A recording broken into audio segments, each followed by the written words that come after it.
नमस्कार दोस्तों, मैं हरीश आपके अपने YouTube चैनल हरीश एसएससी वाले में स्वागत करता हूं और आशा करता हूं आप सभी अच्छे होंगे और आपकी पढ़ाई भी अच्छी चल रही होगी। तो दोस्तों, आज हमारा मैथ का प्रैक्टिस सेट नंबर 11 है, जिसमें ये सभी क्वेश्चन एसएससी जीडी में आए हुए क्वेश्चन हैं। अगर वीडियो अच्छी लगे तो वीडियो को लाइक जरूर करना है। तो चलते हैं पहले क्वेश्चन की तरफ। तो दोस्तों, हाँ, पहला क्वेश्चन क्या करा है? पहला क्वेश्चन ये पिछले प्रैक्टिस सेट का क्वेश्चन है। तो इसने कही है कि स्थान ए पर जाने के लिए विष्णु ए से सुबह 10 बजे चलता है। ठीक है भाई, स्थान ये ए होगा, ये बी होगा।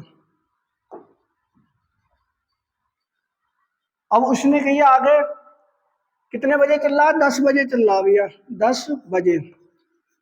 ठीक, फिर आगे उसने कही है दोपहर 2 बजे चलता है ए स्थान के लिए। ये चलता है 2 बजे। ठीक, आगे कही है दोनों स्थानों के बीच की दूरी कितनी है? 556 किलोमीटर है। 556 किलोमीटर। ठीक, यदि विष्णु की चाल 42 किलोमीटर पर घंटा है, विष्णु ए स्थान से चल रहा है तो 42 किलोमीटर पर घंटा। फिर आगे कह दी संदीप की चाल 55 किलोमीटर है, संदीप बी स्थान से चल रहा है तो 55 किलोमीटर पर हावर इसकी चाल होगी। तो वह एक दूसरे से कितने समय में मिलेंगे ये बताना है आपको। तो देखो, ये 10 बजे चला विष्णु, ये 2 बजे चला, तो कितने घंटे का अंतर होगा उसमें? 4 घंटे का। अब 4 घंटे में विष्णु कितनी दूरी चला होगा? 4 घंटे की मल्टीप्लाई कर दो, 4 दूनी 8, 4 चौक 16। 168 किलोमीटर दूरी विष्णु चल चुका है संदीप के चलने से पहले। तो अब दूरी कितनी बची होगी? अब दूरी बची होगी 388 किलोमीटर। अब दोनों एक दूसरे के विपरीत आ रहे हैं, तो दोनों की चाल क्या हो जाएंगी? जुड़ जाएंगी। तो भैया दोनों की चाल जोड़ दो, 42 और 55 97, 97 से भाग कर दो, 97 से भाग करा, कितनी बार कटेगा? 4 बार कट जाएगा क्या? 7 चौक 28, 4 नीम 36 और 2 38, 4 बार कट चुका। अब इसने पूछा है कि एक दूसरे से कितने समय में मिले, तो ये 4 घंटे का समय लगा। अब इनका जो आखिरी समय था वो 2 बजे था, क्योंकि संदीप 2 बजे चला। 4 घंटे इन्हें लगे, तो टोटल कितना समय हो गया?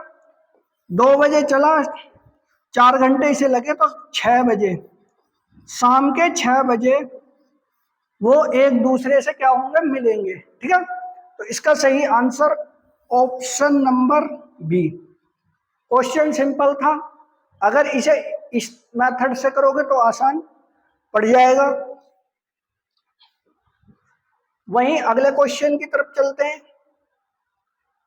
क्वेश्चन नंबर 2, 12 और 8 की 2 क्रमागत छूटों के बराबर एकल छूट ज्ञात कीजिए। अब एकल छूट बतानी है आपको।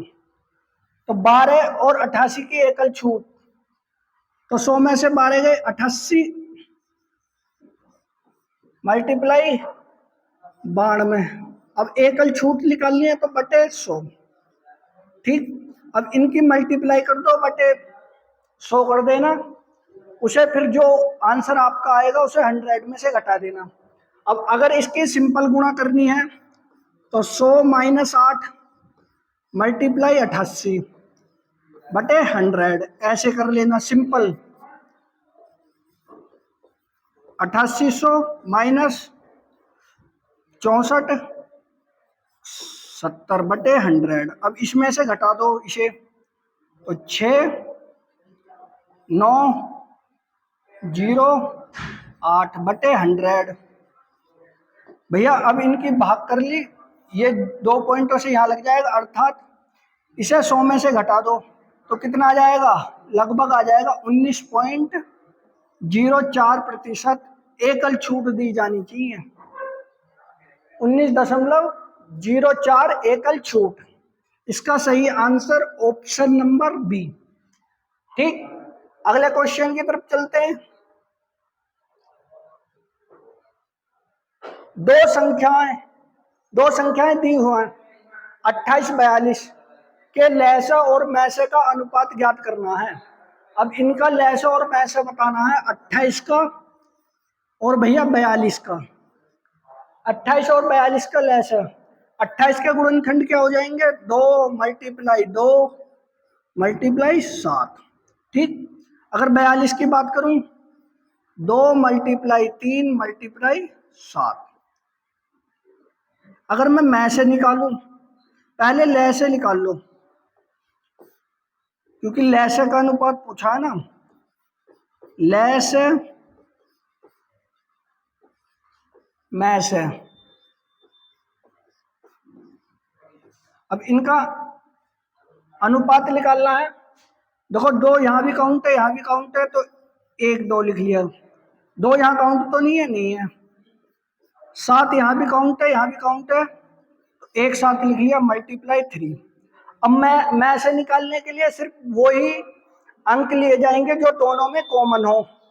तो दोनों में कॉमन कौन कौन से अंक है, 2 और 7 दोनों में क्या कॉमन है, 2 और 7 कॉमन है। यहाँ पे 1 2 से 1 2 खत्म, 1 7 से 1 7 खत्म, 3 दूनी 6, यहाँ मल्टीप्लाई में 1 बचेगा, अनुपात 1, अर्थात इसका जो रेशो आया है 6:1 आया है। इसका सही आंसर ऑप्शन नंबर ए। ठीक, अगले क्वेश्चन की तरफ चलते हैं। क्वेश्चन नंबर 4, 40 आदमी 8 घंटे में 60 पेड़ काटते हैं। ठीक है भैया, यदि इनमें से 40 में से 10 आदमी काम में शामिल नहीं होते हैं तो शेष आदमियों द्वारा 16 घंटे में पेड़ काटे जाते हैं। तो कितने पेड़ काटे जाते हैं ये बतानी है भैया। तो देखो, मैन मल्टीप्लाई टाइम बटे वर्क, कितना काम करा जा रहा है, M1 T1 W1 M2 T2 W2। ठीक, अब इसमें मान रख लो आपका आंसर आ जाएगा। 40 आदमी है, 8 घंटे कार्य कर रहे हैं, कितने पेड़ काट रहे हैं, वो 60 पेड़ काट रहे हैं। भैया 10 व्यक्ति आए नहीं है तो कितने बचे, 30 बचे। कितने घंटे कार्य कर रहे हैं, 16 घंटे। कितने पेड़ काटेंगे पता नहीं है, उसे x मान लिया। अब भैया गुणा भाग कर लो, 1 0 से 1 0 खत्म, 2 से कटा 3 बार, ये 2 बार, 2 से और 8 दूनी 16। अब इस 30 की इसमें गुणा कर दी तो x बराबर 3 गुणा 30, तो मल्टीप्लाई कितना आएगा, 90। तो x की वैल्यू कितनी आ गई, 90। अर्थात जो 30 व्यक्ति हैं 16 घंटे काम करके कितने पेड़ काटेंगे, 90 पेड़ काटेंगे। इसका सही आंसर ऑप्शन नंबर बी। ठीक, अगले क्वेश्चन की तरफ चलते हैं। अगला क्वेश्चन क्या कह रहा है भैया, ये दे रखा है 2p बराबर 3q बराबर 4r बराबर 5s।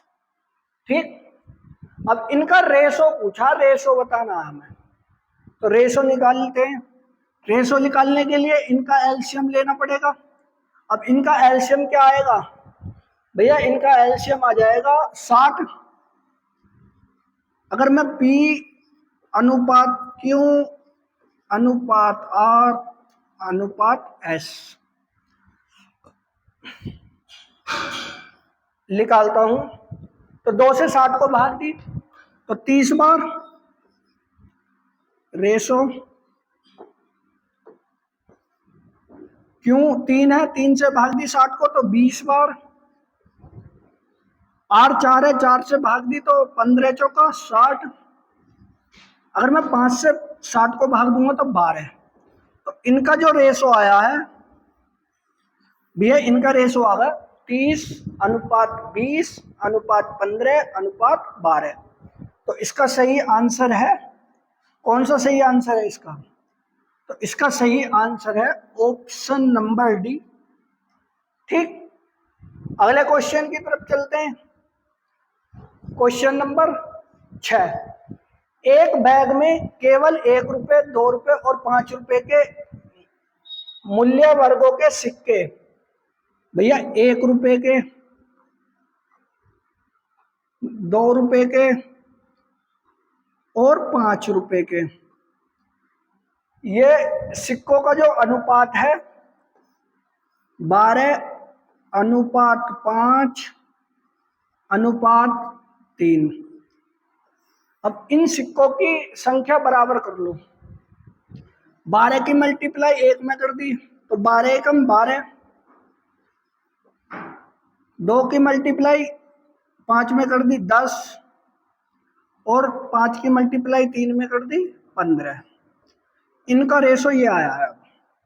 लेकिन उसने टोटल रुपए कितने बताए हैं? 3626 रुपये बताए। 3626 रुपये उसने टोटल बताए हैं। तो उसने पूछे 5 रुपए के सिक्कों की संख्या। अब 5 रुपए के सिक्के जो थे ये थे, इनका अनुपात ये था, लेकिन सारे रुपए कितने हो चुके हैं हमारे? टोटल रुपए हैं भैया हमारे 37। अब 37 से इसे डिवाइड कर दो, मल्टीप्लाई कितने सिक्के, 5 रुपए के सिक्के पूछा, 3 से गुणा कर दो। अब 37 से काटो इसे, 37 निम्मा 9 सत्ते 63, 9 तिया 27 और 6 33। ये आया 362 9 2 29 6। अगर मैं 7 8 56 8 बार काटूंगा तो ये कट जाएगा। 8 बार काटूंगा तो कट जाएगा 98। 98 मल्टीप्लाई 3, 98 मल्टीप्लाई 3,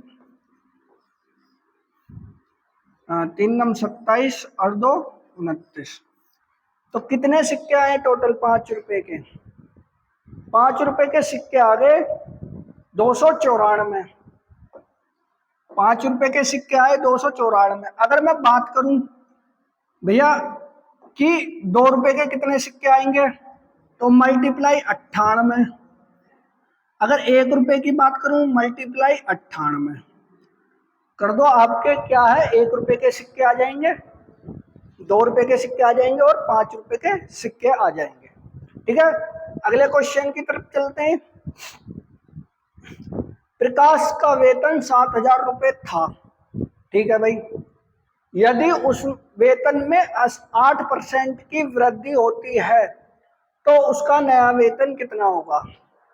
तो कैसे करेंगे भैया, उसका पहले जो वेतन था 70,000 है, यदि उसमें 8% की उसने वृद्धि कर दी, 8 का मतलब 108 हो गए। 100 रुपए थे पहले, लेकिन 8 की वृद्धि कर दी तो 108। तो नया वेतन कितना हो जाएगा? परसेंटेज हटाया, बटे में 100 लगा दिया।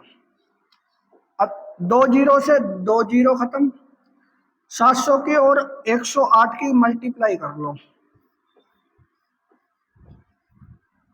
मल्टीप्लाई करी, 7 अट्ठे 56, 7 एकम 7। तो भैया उसका नया वेतन कितना हो जाएगा?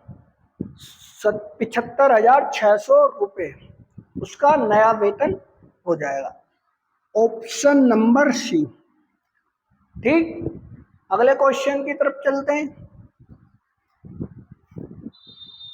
क्वेश्चन नंबर 8, 28 संतरों का क्रय मूल्य 24 संतरों के विक्रय मूल्य के बराबर है, तो लाभ प्रतिशत बताइए। तो लाभ प्रतिशत बताना है। अब उसने कितने संतरे क्रय किए? भैया 28 क्रिया किए हैं और विक्रय कितने कर दिए भैया, उसने 24 विक्रय कर दिए। कहने का मतलब 28 उसने वस्तु बनाई थी, 24 वस्तुओं को बेचने पर उतना मूल्य प्राप्त हो रहा है। अब जब 24 वस्तुओं को बेचने पर ही 28 वस्तुओं के बराबर लाभ हो जाएगा, मतलब 28 वस्तुओं के बराबर पैसा प्राप्त हो जाएगा, तो भैया कितने का प्रॉफिट होगा? 4 का प्रॉफिट होगा। बेची कितनी वस्तुएं? 24 वस्तुएं, मल्टीप्लाई 100 क्योंकि लाभ निकाल ले हैं, 4 छिंग 24 भैया, 2 से कटा 2 तिया 6, 2 से कटा 50 बार, अर्थात 50/3। इसका मतलब होता है 16 सही 2/3% का उसे क्या हो जाएगा? लाभ हो जाएगा। ठीक है, तो इसका सही आंसर कौन सा है? इसका सही आंसर है ऑप्शन नंबर डी। अगले क्वेश्चन की तरफ चले। अगला क्वेश्चन कह रहा है, क्वेश्चन नंबर 9, एक टीवी का सूची मूल्य 15,000 रुपए है, उसकी सूची पर 18% की छूट दे दी। कितनी अतिरिक्त छूट दी जानी चाहिए जिससे ग्राहक को 10,947 रुपए के शुद्ध मूल्य पर टीवी मिल जाए? तो बहुत ही सिंपल क्वेश्चन है, तो देखते हैं कैसे करेंगे इस क्वेश्चन को। अंकित मूल्य, अंकित मूल्य मल्टीप्लाई छूट इक्वल टू बिक्री मूल्य। ठीक है भैया। अब वस्तु का अंकित सूची मूल्य का मतलब अंकित मूल्य। अब वस्तु का सूची मूल्य कितने रुपए है? 15,000 रुपए है सूची मूल्य।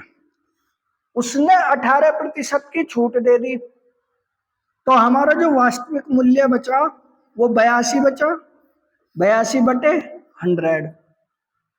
लेकिन फिर भी वो एक छूट और देना चाह रहा है।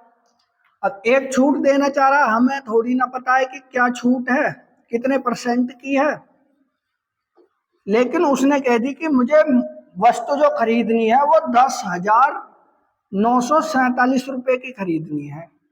ठीक है भाई, कर लो गुणा भाग। 2 जीरो से 2 जीरो खत्म, 1 जीरो से 1 जीरो खत्म। अब मैं भाग कर लेता हूं। 5 तिया 15 और 5 दूनी 10, 2 से कटा 41 बार। अब इस 3 से इसे काट देता हूं। 3 एकम 3, 3 तिया 9, 3 छंग 18, 3 चौक 12, 3 नम 27। अब भैया 41 से इसे काट लो। 41 से काटा 100 - x इक्वल टू 3649/41। अब 41 से इसे काटूंगा तो कितनी बार कटेगा? 9 बार कट जाएगा। 9 बार नहीं कटेगा, 8 बार कटेगा। 8 एकम 8 और 8 चौक 32, यानी कि मतलब 328 इसके 328 बार जाएगा। तो कितने बचे इसमें? ये बचेंगे तुम्हारे 36। अब 9 बार चला जाएगा पूरा पूरा, 9 बार, यानी 41 से ये कितनी बार कटा? 89, 89 बार कटा। ठीक है, तो उसने पूछा है कि कितने की छूट दी थी, 100 में से घटा दो, x की वैल्यू आ जाएगी। तो 100 - 89 अर्थात उसे कितने प्रतिशत की छूट मिली थी? 11% की क्या मिली थी उसे? छूट मिली थी। ऑप्शन नंबर सी इसका सही आंसर। ठीक है, अगले क्वेश्चन की तरफ चलते हैं। क्वेश्चन नंबर 10, 6,000 रुपए की राशि साधारण ब्याज पर 4 वर्ष में 7800 हो जाती है, तो ब्याज दर में 2.5% की वृद्धि होने पर यही राशि इसी समय अवधि में कितनी हो जाएगी। देखो इसे अपने फॉर्मूले से करेंगे, जो सिंपल मेथड है अपना क्या है, साधारण ब्याज बराबर मूलधन गुणा दर गुणा समय बटे 100। अब करो भैया, 6,000 रुपए थी, 7800 होगी, तो कितने का ब्याज मिला हमें टोटल, 1800 रुपए का। तो साधारण ब्याज होगा हमारा 1800 रुपए। ठीक, मूलधन क्या हमारा 6,000 रुपए, दर पूछ रहा है ये, समय कितना वर्ष है, 4 वर्ष, बटे 100। भैया कर लो, 2 जीरो से 2 जीरो खत्म, 60 दिया। ठीक, अब 4 से भाग दे दो, तो 30/4 मतलब 7.5% इसकी क्या आ गई, दर आ गई। ठीक है, लेकिन फिर उसने आगे क्या किया, ब्याज दर में 2.5% की वृद्धि कर दी। चलो भाई, अगर मैं 2.5% की इसमें वृद्धि कर दूंगा तो कितना हो जाएगा, टोटल आर की वैल्यू हो जाएगी 10%। तो उसने पूछा है कि इसी समय अवधि में ब्याज कितना हो जाएगा। हमारे 6,000 रुपए राशि थी, 10% दर होगी 4 वर्ष के लिए। कर दो भैया गुणा भाग, 2 जीरो से 2 जीरो खत्म, 6 चौक 24। भैया 2400 रुपए क्या आ गया हमारा, साधारण ब्याज आएगा। जब 2400 रुपए साधारण ब्याज आ गया और 6,000 रुपए हमारा मूलधन था, तो टोटल मिश्र धन कितना आया हमारा, मिश्र धन हो जाएगा भैया 8400 रुपए। तो इसका सही आंसर ऑप्शन नंबर ए। ठीक है, अगले क्वेश्चन की तरफ चले। अगला क्वेश्चन भी आसानी है। 28 प्रेक्षणों का औसत 53 है, प्रथम 11 प्रेक्षणों का औसत 54 है, अंतिम 18 प्रेक्षणों का औसत 52.5 है। 11वें प्रेक्षण का मान कितना होगा ये बताना है। अब मान लो हमारे पास टोटल 28 प्रेक्षण थे, इनका औसत 53 है, मल्टीप्लाई कर दो। फिर उसने कह दी कि प्रथम 11, अब प्रथम 11 जो प्रेक्षण थे उनका औसत इसने 54 बता दिया, इसकी मल्टीप्लाई कर लो। फिर अंतिम 18 प्रेक्षणों का मूल्य 52.5 है,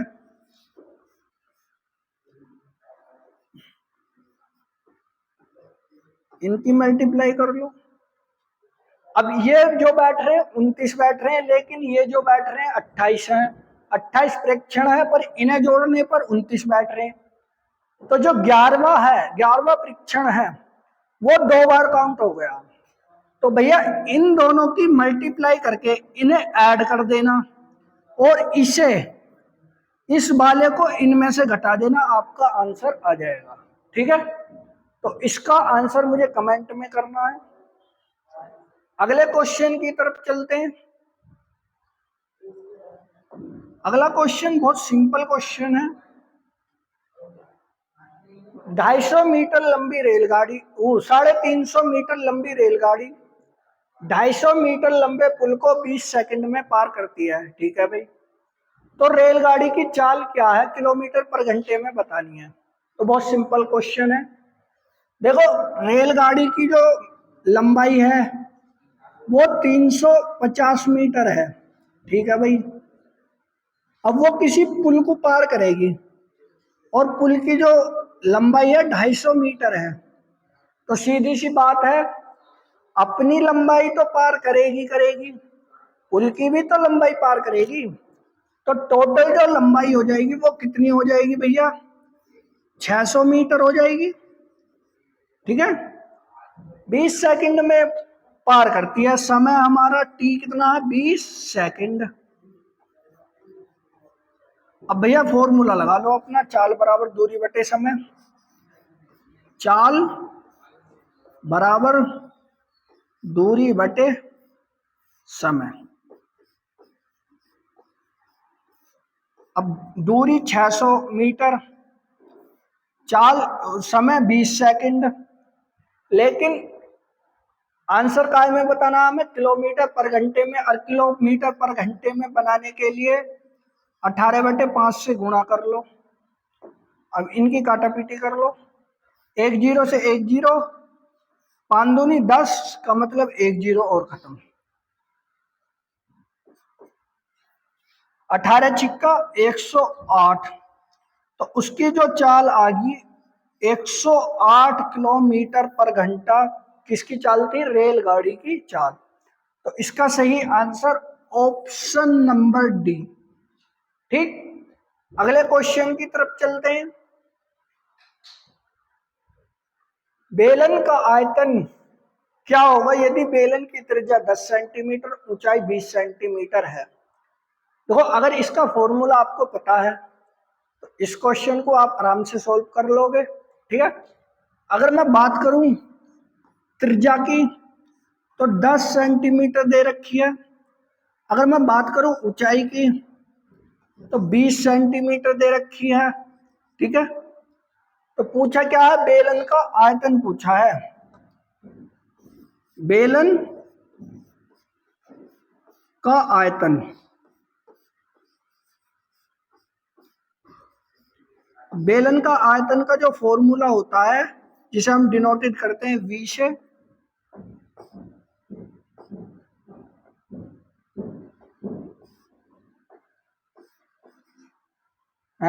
पाई r स्क्वायर h।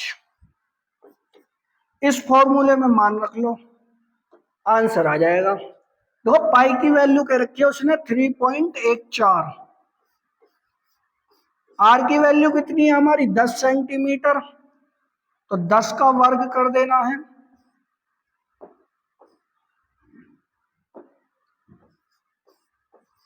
और h की वैल्यू 20, कर लो ना, इनकी गुणा कर दो। 10 का वर्ग 100, 20 मल्टीप्लाई। अब इसे सॉल्व करते हैं हम। देखो, 2 अंक बाद पॉइंट है तो 2 0 खत्म। 20 की गुणा इसमें कर दी, 8 2 6 सेंटीमीटर की क्यूब, क्योंकि आयतन किस में होता है, क्यूब में होता है। तो इसका सही आंसर है ऑप्शन नंबर बी, 6280 सेंटीमीटर इसका सही आंसर है।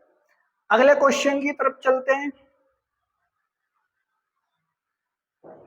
किसी राशि पर 20% वार्षिक दर से 2 वर्ष के चक्रवृद्धि ब्याज और साधारण ब्याज का अंतर 200 रुपए है, तो राशि क्या होगी। देखो, इसे बहुत सिंपल तरीके से करेंगे हम। मान लो इसने राशि पूछी, अर्थात मूलधन पूछा उसने। मूलधन साधारण ब्याज, ब्याज मल्टीप्लाई, अगर 2 समय के लिए पूछे तो भैया 100/r²। अगर 3 के लिए पूछेगा तो उसका अलग फॉर्मूला है, लेकिन हमें किसके लिए निकालना है, 2 के लिए निकालना है। यहां से ये क्वेश्चन बहुत सिंपल बन जाता है। ब्याज का अंतर कितना है भैया, 200 रुपए। आर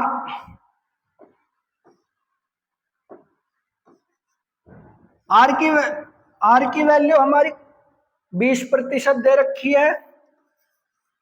एन का वैल्यू कितनी है, 2 वर्ष। 2 वर्ष के लिए कह रहा है, तो मल्टीप्लाई 100/20, 2 बार कर दी 2 वर्ष के लिए। अब इनकी गुणा भाग कर लो, 20 पंजे 100 और 20 दहम 200। अब इनकी मल्टीप्लाई कर लो, 10 5 और 100 की मल्टीप्लाई करी हमने तो कितना आएगा 5,000 रुपये। उसका क्या था, उसका मूलधन था 5,000 रुपये, अर्थात ऑप्शन नंबर सी। ठीक, अगले क्वेश्चन की तरफ चलते हैं।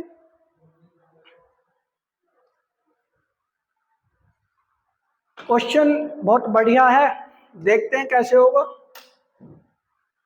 के एल एम क्रमशः 12, 20, 7 के अनुपात राशि निवेश करते हैं। ठीक है भाई, के एल एम 15 अनुपात 20 अनुपात 27 के अनुपात में इन्होंने राशि व्यय करी। यदि वर्ष के अंत में इन्हें कुल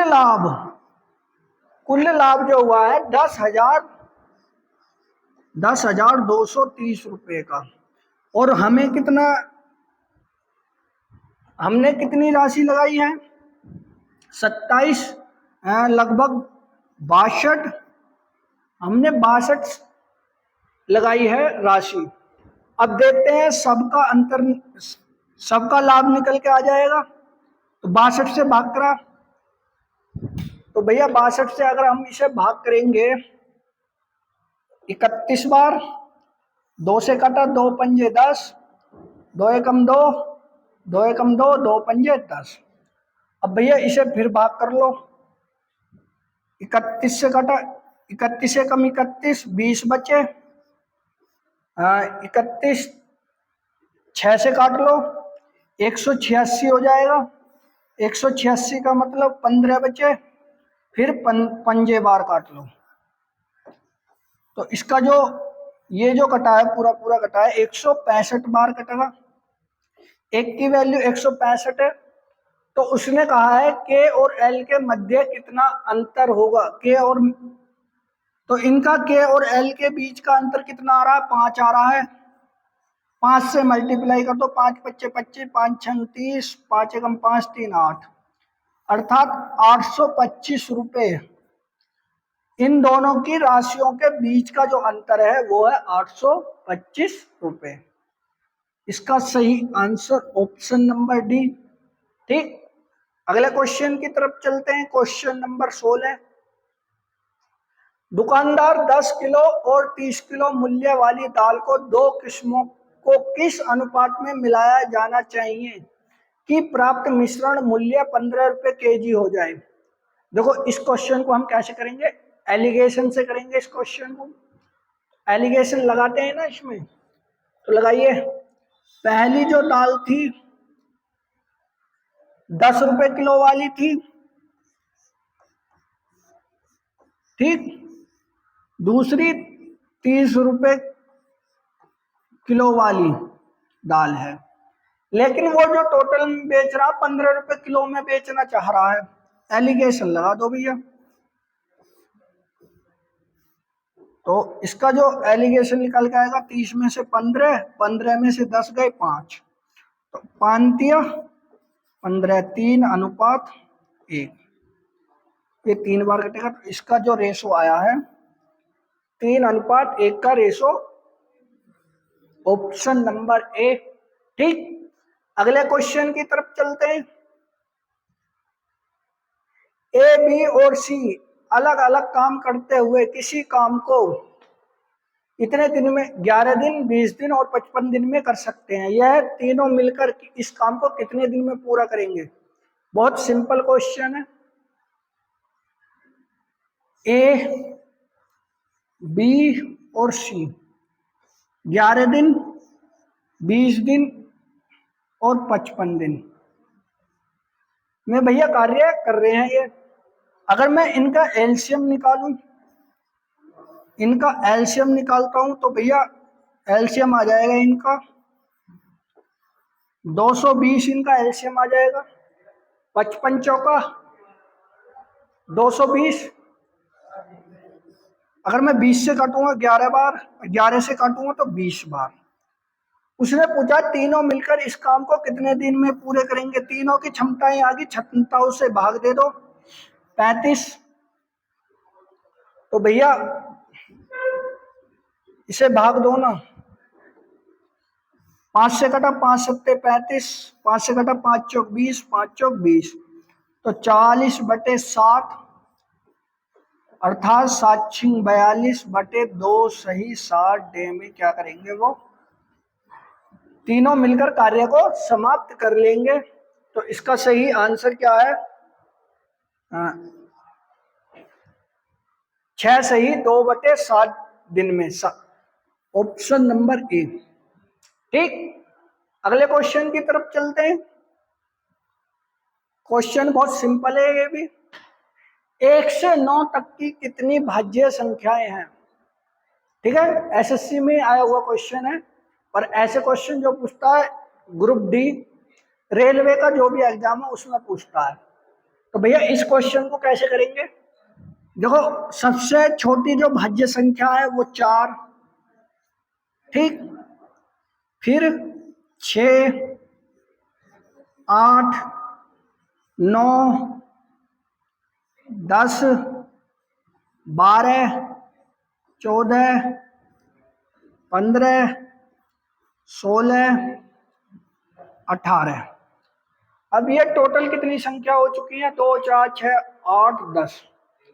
तो इसका सही आंसर ऑप्शन नंबर ए। देखो दोस्तों, ग्रुप डी में यह क्वेश्चन पूछा गया था कि सबसे छोटी भाज्य संख्या कौन सी है? तो सबसे छोटी भाज्य संख्या क्या है हमारी? 4।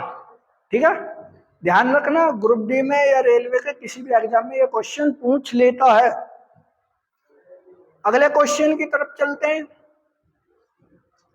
40 मिनट में एक निश्चित दूरी तय करने के लिए एक कार 64 किलोमीटर पर घंटे की चाल से चलती है। अगर उसे यह दूरी 30 मिनट में तय करनी हो तो उसकी चाल कितनी होनी चाहिए? तो ये बताना है। तो देखो, इस सवाल को कैसे करेंगे? अगर इसे बिल्कुल छोटा करना है तो दोनों की चालों को इक्वल कर देंगे। यदि पहले इन दोनों के पहले डिस्टेंस निकाल ली है तो डिस्टेंस निकालेंगे, उसके बाद समय से भाग दे देंगे। तो देखो, 40 मिनट में 64 किलोमीटर पर घंटे की चाल से चल लिया है। हमारा फॉर्मूला है दूरी बराबर चाल मल्टीप्लाई समय। ठीक, अब चाल कितनी है हमारी? चाल है हमारी 64 किलोमीटर और समय कितना है? 40 मिनट। अगर ये मिनट में है तो इसे घंटे में बनाओ। घंटे से बनाया, 3 से कट 2 से 2 बार, 3 से कटा, 3 से नहीं कटेगा ये। तो इसकी जो दूरी आई है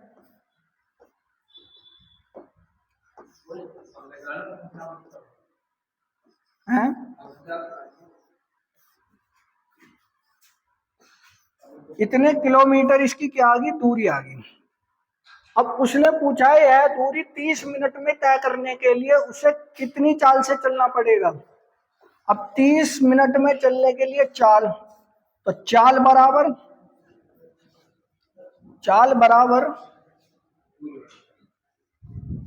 रुका,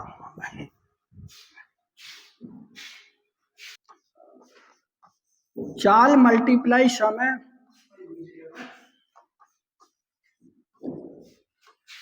अगर चाल 64 किलोमीटर पर घंटा है तो हमारी दूरी, समय है 40 मिनट, इसे घंटे में चेंज कर लो।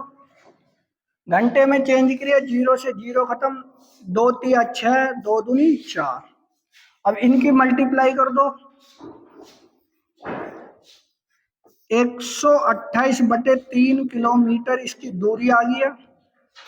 अब उसने 30 मिनट में तय करने के लिए ये दूरी को कितनी चाल से चलना पड़ेगा? तो चाल बराबर दूरी बटे समय। देखो, करो ना इस क्वेश्चन को। दूरी है हमारी 128, भैया 128/3, 30 मिनट का समय लग रहा, तो भैया इसे मल्टीप्लाई 60 में कन्वर्ट कर लो। ठीक, तो ये जो हो जाएगा 128/3 मल्टीप्लाई 3 मल्टीप्लाई 60, 30 दूनी 60, 2 बार गया। अब 2 की मल्टीप्लाई इसमें कर दो, 2 अट्ठे 16, 5 256/3। अब 3 की डिवाइड कर दो, आपका आंसर आ जाएगा 3 अट्ठे 24, 3 पंजे 15, 3 तिया 9, 3 तिया 9 किलोमीटर पर घंटे की चाल से वो क्या करेगा, अपनी चाल को चलेगा। ठीक है, तो इसका सही आंसर ऑप्शन नंबर ए। अगले क्वेश्चन की तरफ चलते हैं। तो बहुत बेहतरीन सवाल है। यदि एक समबाहु त्रिभुज की भुजा 24 सेंटीमीटर है तो उसका क्षेत्रफल क्या होगा? समबाहु त्रिभुज की बात कर रहा है, किसकी? तो समबाहु त्रिभुज, समबाहु त्रिभुज का क्षेत्रफल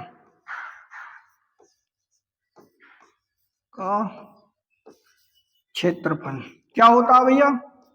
√3/4 a²।